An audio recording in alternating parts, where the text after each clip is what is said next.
having rejected the people's draft and having rejected the Kibaki's Cliff draft.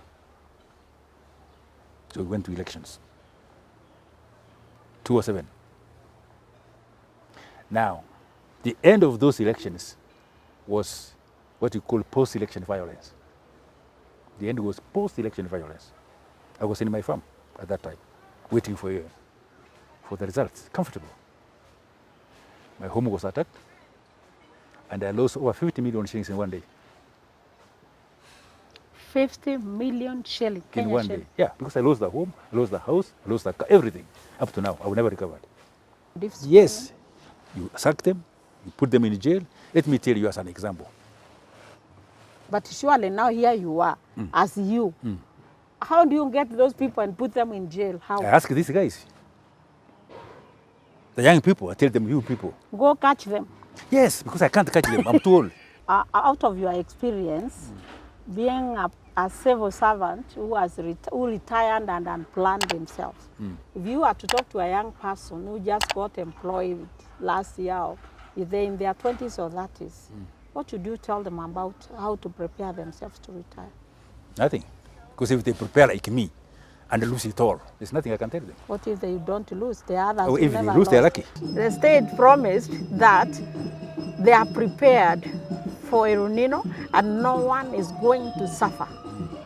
What would you say? Nothing. Again, referring to the... You can imagine... I will say nothing because I will not say anything because I know the state has failed. So I don't have to say anything. That's why I work with people like Omutata who think like me. This state has already failed. It's going to fail. At the moment, the state has put us on a public debt which will be unpayable for the next 50 years. Wow. It can't be paid. If someone is born today, they will be 50 years. They will not be able to pay. Until they are 50 years. No. We will be long gone. No, they will not. In other words, you will continue paying for it and you will not pay. So, the money which was supposed to go to my health, to look after my health, to look after my house, to look after my dignity, to look after my participation, is all that money is being paid as debt. So that's it.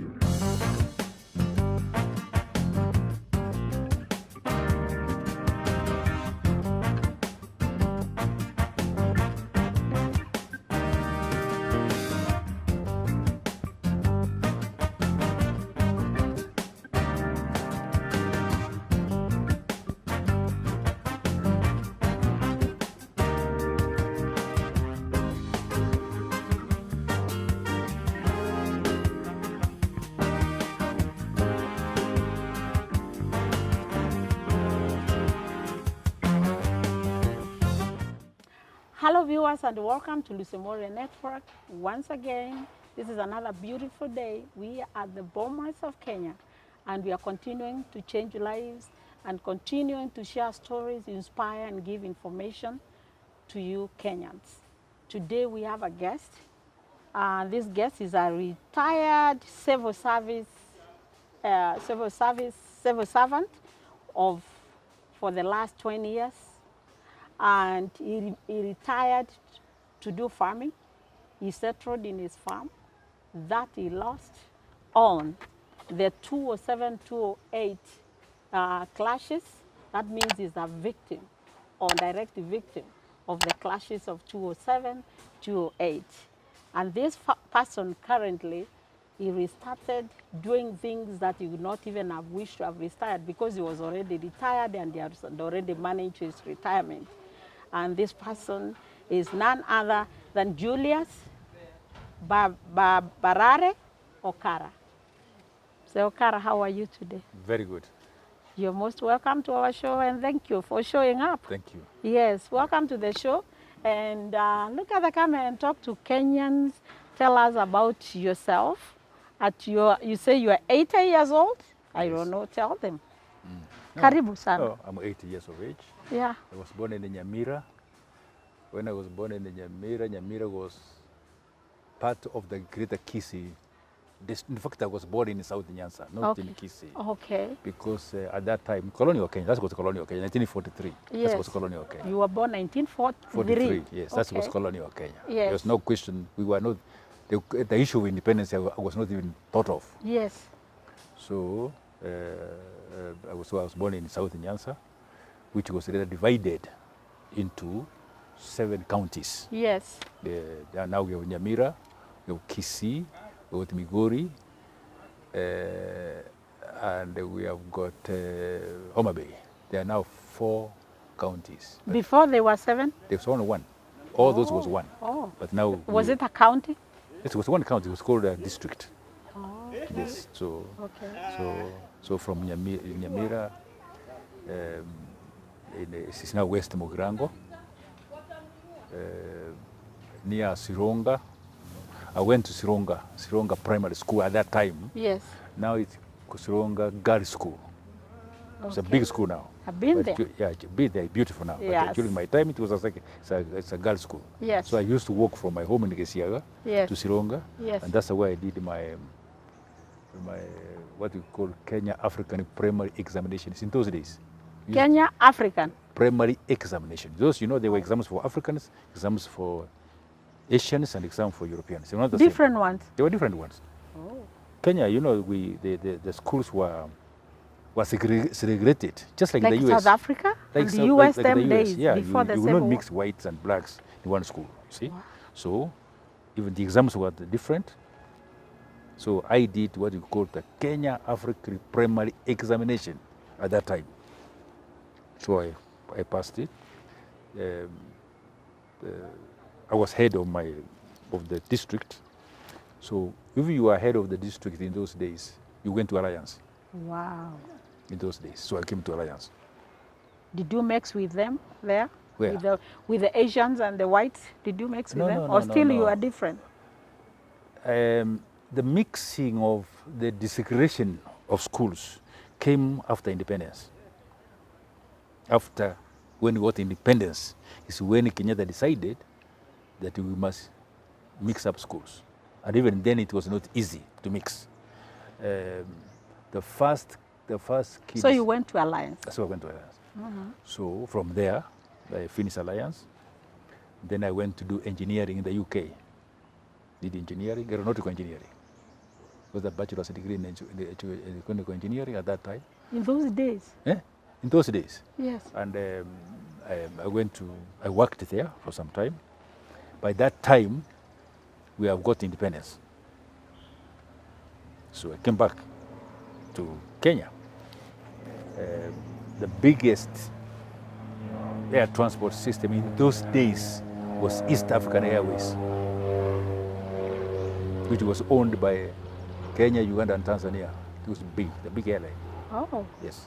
I had worked on the aircrafts which were built in Surrey, aircraft factory in Surrey, in England. And those are the planes we bought. I went there to work on them, and we bought those planes, and I came with them. Yes. So I became an engineer in charge of those planes. And I remained there, worked there in the industry, until I became chief executive of Kenya Airways. I was MD of Kenya Airways in the end. Wow. So when I finished that, I was brought to the ministry to be in charge of aviation. And from there, I was recruited as a consultant to organize aviation in Africa, a whole continent. I was in charge of aviation in Africa, the whole of Africa. Yes. We started what you now call the liberalization of air transport in Africa. Right now, it's part of what you call the African Free Trade Area, which is part of that project which we were doing. It's part of African Union. So I retired. During that time, I was hoping to retire to farm. So When was that? Throughout all my life, as I was working, Yeah. I was Planning for your retirement. Yeah, so that when I retire, I go home. Yeah. So I visited all the countries in the world, and but as I was moving, my children were going to school. Myself, I was planning for my retirement.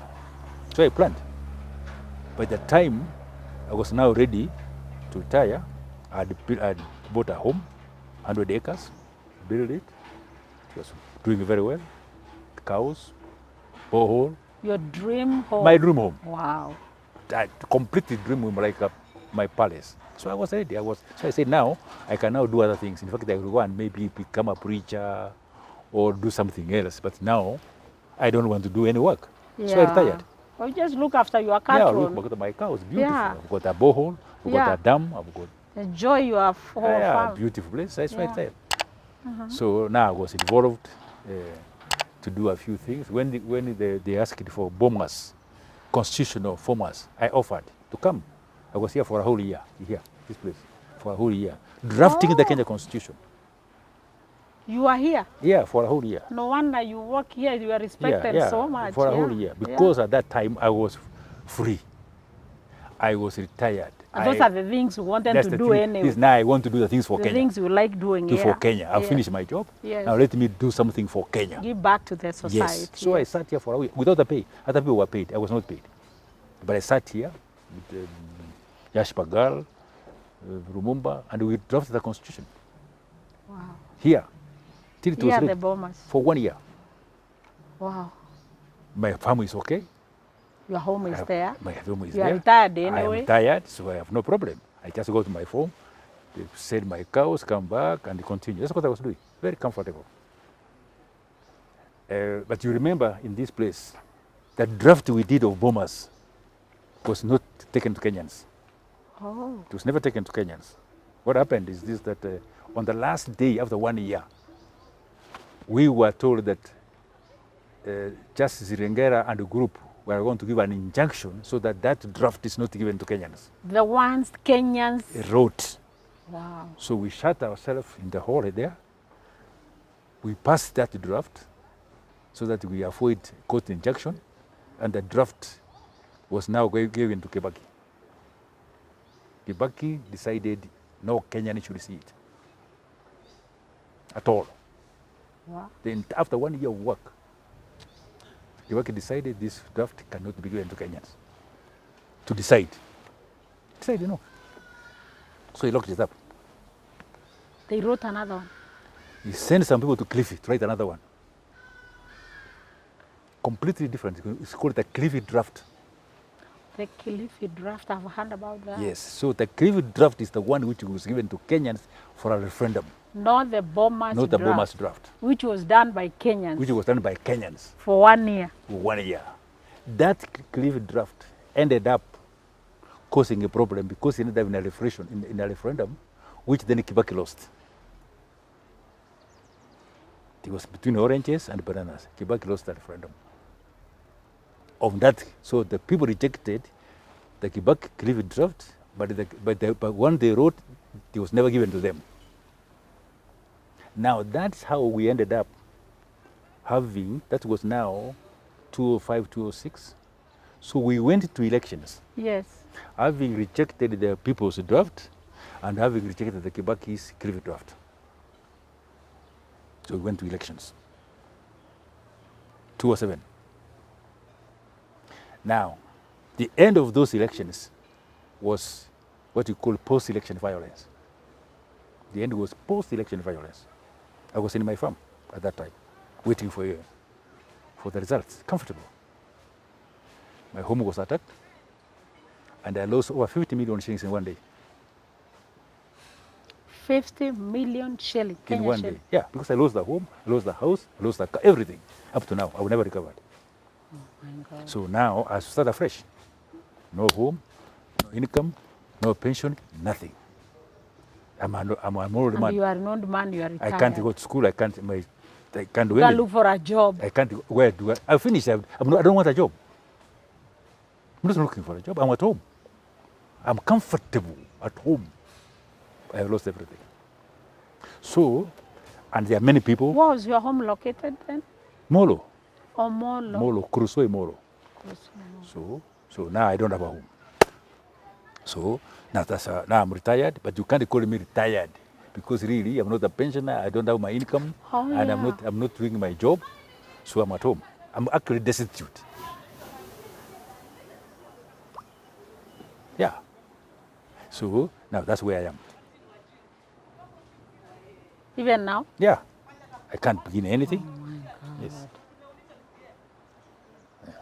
I'm short of words. Yes. Yeah. So now we can continue discussing what happened to old men. So that is now what is the effect of old men on clashes and the war and all that. There are many things there. You know, first of all, there's party politics. then there's clashes. But you can now discuss all men who are not like me. I think that's what you're interested in. People like me are unique because I was prepared for retirement and I organized myself and I retired and it was destroyed by politics. So that's a different issue. But I think you are interested people who have not been affected that way. Yes. They just didn't prepare themselves. They went to school, they got education, they finished, they retired, they went home. Nothing unusual has happened, but they are now all at home. Yeah. But nothing wrong has happened to them. Yes. Like mine. Yes. Now, those people have also owned their own challenges. But that is not your experience. That's now, my experience is unique, so you cannot use my experience to discuss all the people. So, what comes to your mind when you see people's homes being demolished, may it be in Hamas, it doesn't matter. It doesn't may matter. It be here in Kenya, like last month, homes were demolished, and I'm sure many retired people who had their dreams home there. Yeah, I mean, when I see, I mean, there are many things of destroying homes. You can destroy homes, like I saw in Siokomao, homes being destroyed. Yes. I've seen here people being destroyed because of clashes. I've seen here homes being destroyed because of cattle rustling. I've seen homes being destroyed because of civil war, because I've traveled a lot. I've been to Liberia, I've been to Lebanon, I've seen homes. I've seen on TV homes being destroyed because of being bombed. Yeah. So when I see a home, any home, whether it is in Kenya, whether it was cattle rustling, whether it is Siokomao, people are building some place and they told this place will build, it was government land, whatever it is. Whether you is being bombed because of war, but you have no home. Whether it is because of war, it is still you have no home. And when you are at home and you have no home, it is a very painful experience. That's a very different thing for discussion. But now I think we are discussing normal life, where you have gone to properly, you have been educated, you have gone to school, you have got a job, you have finished, and you are retired, you have taken your children to school, they are working, but they don't want to look after you.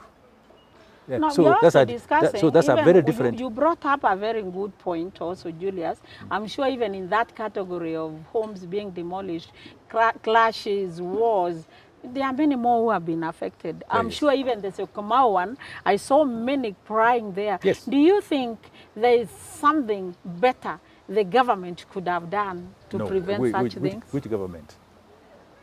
Which government? Whichever government. Which government? Whether you're talking about Liberia is a government. I'm talking about the Kenyan government. Whether the Kenyan government is city government, whether you're talking about, so which government, to do what? I mean, I'm not very sure what your question is. Which the government to can take do. it, not like now you're saying this is where you are, everything was dismantled, you restart, you're just there. Yeah. Do you think the government, our government, or you should have policies like that's people why that's why I was here for a whole year, to assist the government to come up with a... to set up a system where those things don't happen. I was here in Bomas for a whole year. Yeah. Why? So that we have a government, a system of elections, which we can choose people without fighting. We have a proper social society where the way we govern ourselves is clear. We have a proper elections, proper parliament, proper executive, proper judiciary, proper social environment, proper security architecture, so that those things don't happen. That's why I was here. And I sat here to make sure it doesn't happen. And it happened to me. So I can't blame now anybody. So that was the Constitution. And of course the Constitution is not detailed.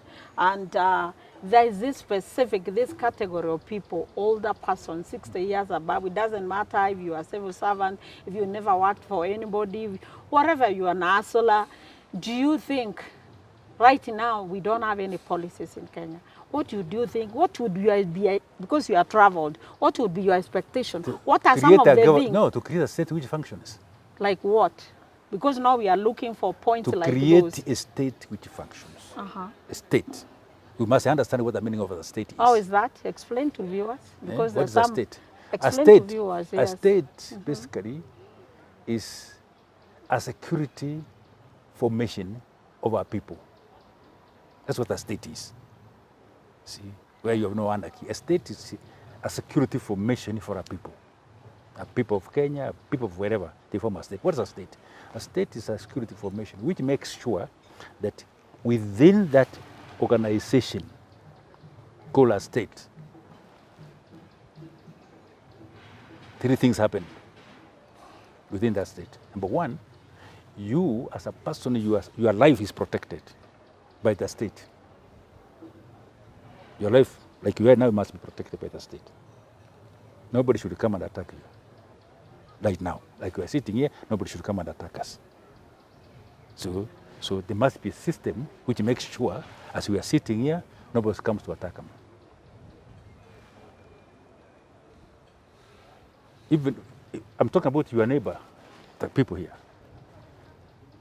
Then, nobody should come from outside of the state. Come and attack us. To attack and us. A sovereign country. Yeah, we must also protect an external aggression. Then the state must make sure that whatever you own or have, which you have owned, whether it is this cup, nobody takes it away from you. It's yours. They protect your property. That's the role of the state. There's nothing else.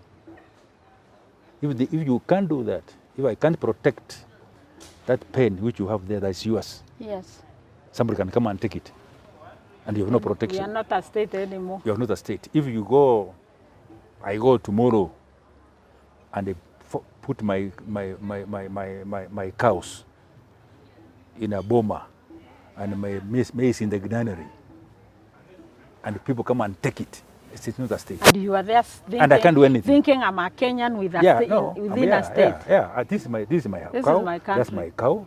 That's my maize. That's my granary. And somebody comes and takes it. And I have no way. I can't go for insurance. I can't do anything. The state has failed. Because what's the point of the state? So, Julius, what you're trying to say is that we are living in a failed state. Yes, a state which at least failed me. For me, it failed me because it didn't protect me. You feel failed? It didn't protect me. Yeah. Oh, my. I'm not protected. That property I don't have. So I'm not protected by that state. And no one was held accountable. And nobody has never been held accountable. I don't know who took my cows. I don't know who took my goats. You don't know who demolished your house. I don't know who demolished my house. So, Amambo ikaishia. Yeah. So now, how do I become loyal to which state? So I sat here trying to assist construct that state. I was not successful. You are not successful. Yes. Wow. So that's what it is. So now to tell me, what do I do to create a pension for this? Which state do I do that pension with? First of all, even your safety is not No, which there. state now? Which parliament do you want me to go and make an act? The Parliament of Kenya. Which one? That same parliament has never protected me. So why do I expect that I can sit here, draft a bill to take that parliament to protect me? They have not protected me. Maybe you can draft a bill, but not me. Because I do not think our parliament to go to. Capable to take care of anyone. So why sit and say, oh, make an act for the old people? What can that, or you did not protect me when I had those things. I make the attack now to protect me, to do what? What would they do now for me? What would that act do for me now?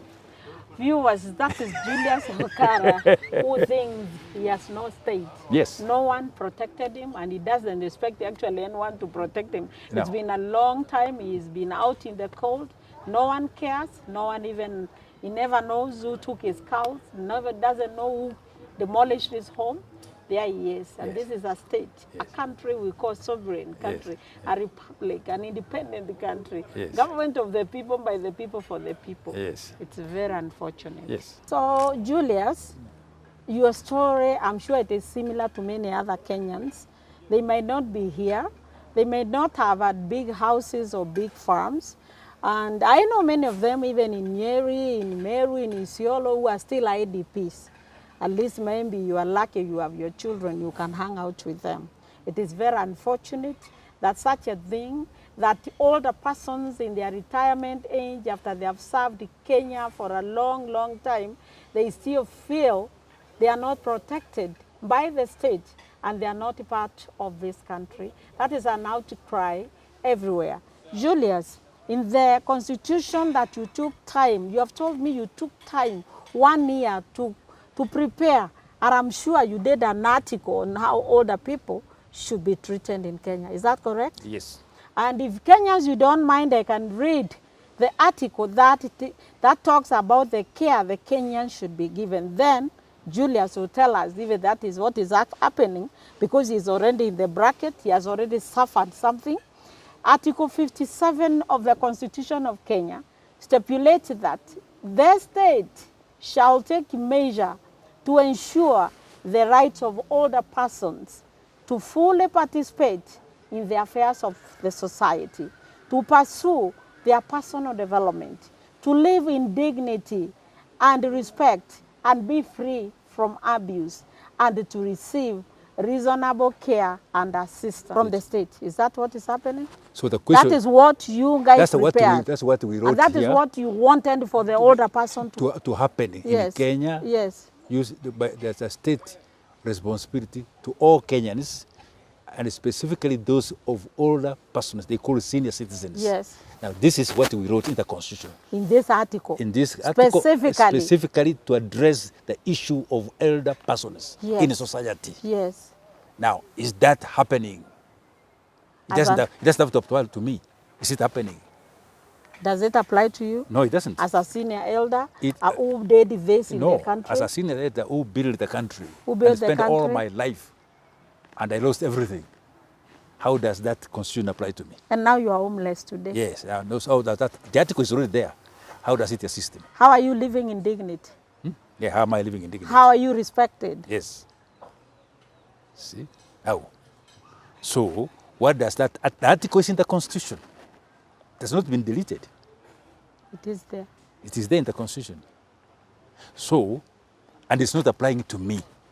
Like now, the homes which were demolished the other day forget about those homes now. But now go through the entire elderly, whether it is the homes destroyed, whether it is the pensions which have not been given, whether it is whether they are being access to health care, whether they are being involved in the participation of the changes in their own wards, because you are supposed to participate. Read the Constitution. It says you are supposed to participate even in the ward when people are coming to discuss about a school. You're supposed to be involved. You are supposed to be involved because you know. You are there. You are an old person. You have come. You are a professional. You are a professor. You may have been teaching, but you are retired. But you are still in the ward. That ward where you are. No one will involve you. They are not involving you, and you are a professor. And they're expecting you to self-develop yourself. Yes, you see, you are a professor. That is what the Constitution. You are a full professor. Yeah. They are even building a dam. They don't want to talk to you. And you are in the ward. You have been an engineer of aircraft. Yeah, but once you are in a place, there's a ward. That ward is the community where you live. Yes. Now, like now here you are in Karen. Yes. Now, in this Karen ward, the elders of Karen here, where I live, they have their own organization, which does everything without the state. Wow. If you ask the member of parliament of Karen here, what is happening in the Karen ward in that particular area, he won't tell you. If you guys, people like you exist, he doesn't know. He doesn't even know how many people were old in that estate. The only people now with us, because we are in the church, within the church we have our own community. And within that community we have a community of elders, old people. So we meet as old people within the church. The government is not in it. They won't come. Julius, as a senior retired civil servant, right now we are going through a lot. We are going through the El Nino. We are seeing people being carried away by floods, people dying, things happening, vehicles going. And the government promised us, or is this the government or the state? No. The government. No. And promised, the government has never promised anything, it's the state. The state promised that they are prepared for El Nino and no one is going to suffer. what would you say? Nothing. Again, referring to the, you can imagine. I will say nothing because yeah. I will not say anything because I know the state has failed. So I don't have to say anything. That's why I work with people like Omutata who think like me. This state has already failed. It's going to fail. At the moment, the state has put us on a public debt which will be unpayable for the next 50 years. Wow. It can't be paid. If someone is born today, they will be 50 They years. will not be able to pay. Until they are 50 years. No. We will be long gone. No, they will not. In other words, you will continue paying for it and you will not pay. So, the money which was supposed to go to my health, to look after my health, Yeah. to look after my house, Yeah. to look after my dignity, to look after my participation, is all that money is being paid as debt. So that state has no money to look after me. Why? Because the money has already been mortgaged as a loan. So the tax which the young people are paying into the tax, which is supposed to be used to look after me, is going to pay the debt. Now that Therefore, I do not expect the state to do anything because and older persons. Yeah, because about me, because the taxes they are collecting, 90% now is going to use to be paying tax debts. That we never know what they did. Yes. So that's why I'm working with Omutata. Omutata is asking, even that debt that you are taking us, that we pay, can you show us when the money was borrowed, what project it did? Because if we did those projects, I'll be comfortable. They look after me. Wow. Because they're not going to look after me now because they didn't do any project. Yeah. Yeah.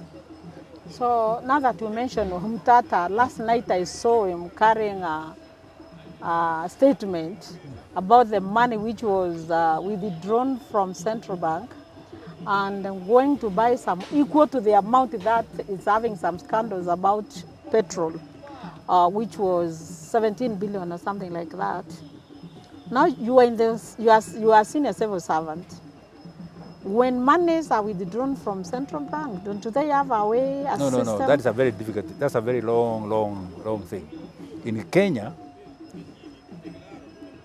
we have very clear laws how to raise money. It's very clear. You don't have to go to the details of Omutata. Even you should know how we raise money. We raise money through two ways. We either pay tax. If the tax is not enough, you borrow. That's not the thing. You make your budget, and you say, this is the money I need to do all this, including looking after old men like me. Yes, so you have a budget. I have a budget. So that budget, if you collect the tax to pay it. If the tax is not enough, you borrow. That is clear. It is clear about how we raise money. Is it clear how we spend the money? I don't think that's a right question. It is, because that is what Omutata was asking. Here is 17 billion withdrawn from... No, how, so Omutata in that one asking how that 17 billion was raised. Oh. Where did you get that 17 billion from? Omutata is not simply saying that here is the money withdrawn. The first thing that Omutata is asking, we must be very clear how that money was raised in the first place. Where did we raise it from before you spent it? Did you borrow it or did you get it from tax? That's the first thing Omutata is asking. So answer that question first in Omutata. Omutata is asking his first question. Where is your revenue? Where is your revenue proposal? This money that you have spent, how did you raise it? Where did it come from? Did it come from a loan or did it come from tax? Answer that question first. Then you say, okay, it came from tax. Now, how have we spent it? Do we spend it for the purpose for which we raised the tax for, or for the purpose which we took a loan for? Now, we took a loan for this, to build this or to do this project. Where is that project? Where is the money raised and where is the project? What's that link? That's what the matter is saying. Yeah, okay. And so long as there's no that link, then there's a problem. Then you have a problem. So, Julius, out of your experience, being a civil servant who retired and unplanned himself, if you are to talk to a young person who just got employed last year, or they're in their 20s or 30s, what should you tell them about how to prepare themselves to retire? Nothing. Because if they prepare like me, and lose it all. There's nothing I can tell them. What if they don't lose? The others Oh, if they never lose, they're lost. lucky. How? But at least what process did you follow? What I will tell them to follow my yes, process, yeah. but I succeeded. No, what was the process? Because they might not be unlucky. The others who succeeded, the others who did what you did, maybe, Yes, yes. and maybe their homes You are see, there. what they should do now is make sure they have a functioning state. Yeah. A functioning state. That's what they should do. Tell the Kenyans. Yes. Tell the A youth. functioning state. Tell them. Yes. What you must do, you must have a functioning state. A state which functions. A state which can protect you, protect your life, protect your property. How do A they function. do that? How do they do it? What they need is a functioning state. State. How do they do it? The first- Advise the young people. What you must do, these young people, is that they must make sure that when they go to elect a state officer, Yes. that they want to elect, you are going to elect the state officers. Either it's a senator, either it's a member of parliament, either it's a governor, deputy governor, an MCA. If you are going to elect a thief, it's going to actually steal from you, Good. and you'll be in a mess. And how does he steal? He will tax you and take the money for something else. And if it's not enough, he will borrow and pass the debt to you. You young person. Yeah. First of all, he has taxed you. And the money has been used for something else. And then there's a deficit. And then he goes to borrow. And he's borrowing on your collateral. Not his, your collateral. So he borrows the money. And the money is not used for what he borrows it. And he passes it to you. Let me tell you. Young person. If, for example, the money we borrow, we default, and we don't pay. Somehow, you don't pay. What happens? What happens? Now, young people don't know, and most people don't know, that the person who will pay the debt which is unpaid, which you have defaulted, is you, the citizen. You, the young person. Yes. Now, if, for example, we default, like now we can default, which Umbata is trying. Is it possible Who? to default? Is it possible? How do they leave us with their money? Sorry? What do you mean? Is it possible we can default? Ghana has defaulted. Sri Lanka has defaulted. Lebanon defaulted. Kenya is on the bank of defaulting. If you default, what happens? What happens? You yourself, not even the young person, you yourself, even you, if you default, you may be having a savings account. You are not a personal account.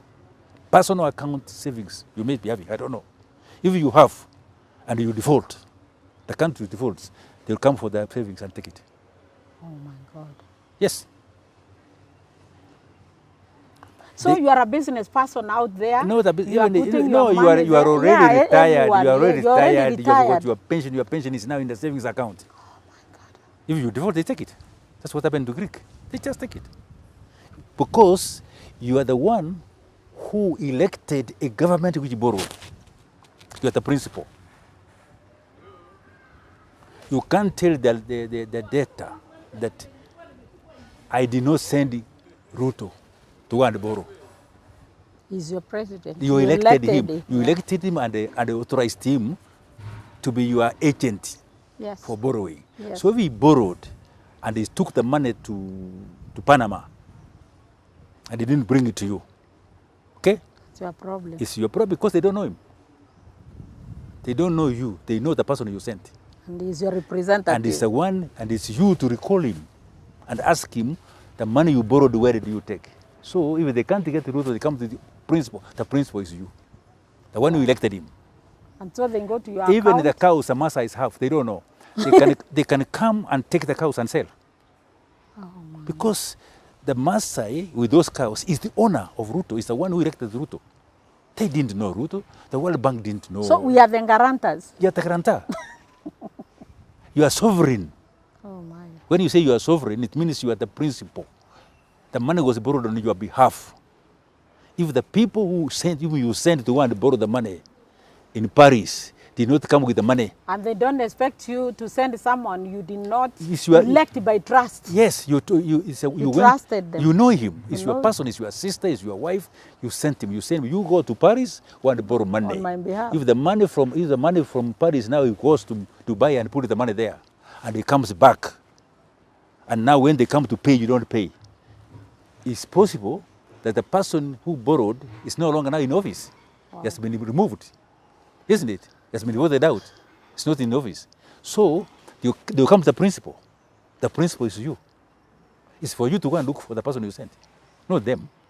Now, Julius, it is what it is. We are here. We are where we are right now. Yes. Do you think that is there a way of salvaging us ourselves? Yes. You have to discipline the people. You have to get the people that you have put in the office and discipline them. One way of discipline? Yes. You sack them, you put them in jail. Let me tell you as an example. But surely now here you are, as you. How do you get those people and put them in jail? How? I ask these guys. The young people, I tell them, you people. Go catch them. Yes, because I can't catch them. I'm too old. No, don't laugh.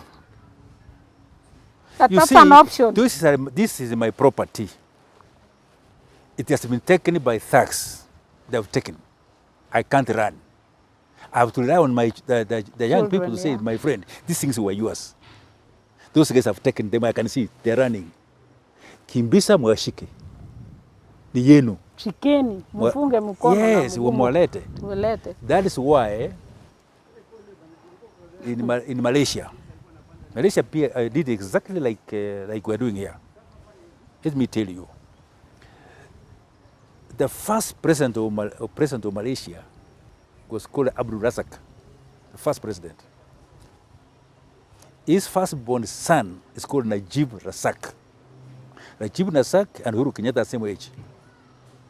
Abdul Rahman and Mzee Kenyatta are the same age. Same age. They got independence at the same time. After some time, Uhuru Kenyatta became president of Kenya. After some time, Razak became the prime minister of Nigeria. Same. Wow. Okay? Uhuru did this what do you call it, this Eurobond thing. Yeah? And the money, you don't know where it is. Najib Razak did exactly the same in Malaysia. They don't know where the money is. Correct? Same. Same age. Same age. Najib Razak, Uhuru Kenyatta are the same age. Sons of former presidents. Same money.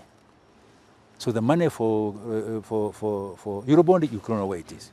The people of Malaysia told the guy, you cannot do an election. When he tried to run away from the airport, they arrested him at the airport. At the airport, they told him, you can't leave. You have to stay here until you show us where the money is. You can't run away. Wow. You have been a president for 10 years. Where is the money? And it is here, it is borrowed. Where is it? Ilienda wapi? Ilienda wapi? And you can't run away. Mushika. They went back to his house, they put a lot of money from there. You saw it on TV. Yes. But that's not enough. Where is the rest? So they say, stay there. Kwa hivyo si maneno na polisi sasa ni wananchi. Wananchi say huwa. So Kenyans. Now they went to court, isn't it? Yes. They have sent the money years. They have sent 3 years in court. Yes. They have gone through all the files, all the documents, all the banks. They found he stole the money. Isn't it? Yes. Where is he? Right now, as I'm talking to you, he's alive. I'm not talking about theory. No, it's stories. We have seen it. Where is he right now as I'm talking to you? Where's Razak? Jail. Jail. Where? In Malaysia. Yes, not in London, not in ICC. And so we in Malaysia, is in the Malaysian jail. What saying, we have an option. Yeah. And many options. Yes. If Malaysia did it, if other places, Libya did it, we can do it. Why are you not doing it?